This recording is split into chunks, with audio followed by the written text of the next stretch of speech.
In a move this morning, Josephine County announced that it will increase patrols for the next fiscal year from coverage of 5 days a week now to 7. The money to make the change is coming from a small pool of contingency funds the county had.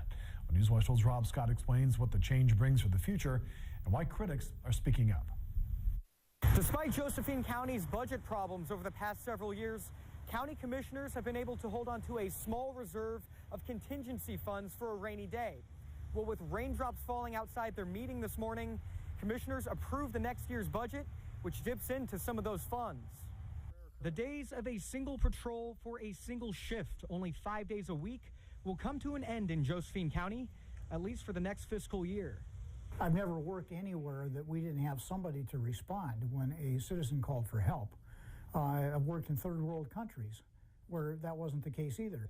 After Sheriff Gil Gilbertson's previous requests for additional funding were turned down, the commissioners approved the use of more than $650,000 out of the county's contingency funds, which in total holds just about $3 million.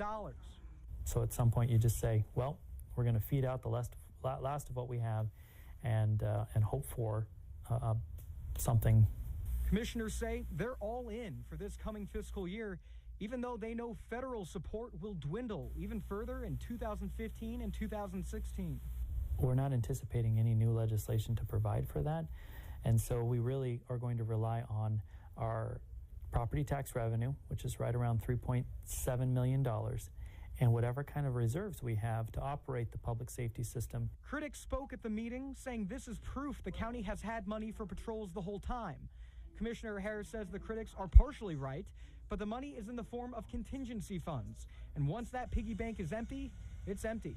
The time of discussing what it's going to look like when we hit that cliff, that's next year.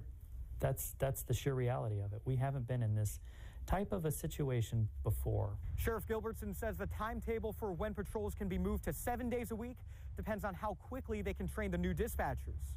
In Grants Pass, Rob Scott, Newswatch 12. And Commissioner Simon Hare pointed specifically to federal payments from secure rural schools as millions of dollars typically given to public safety that have no signs of being renewed next year.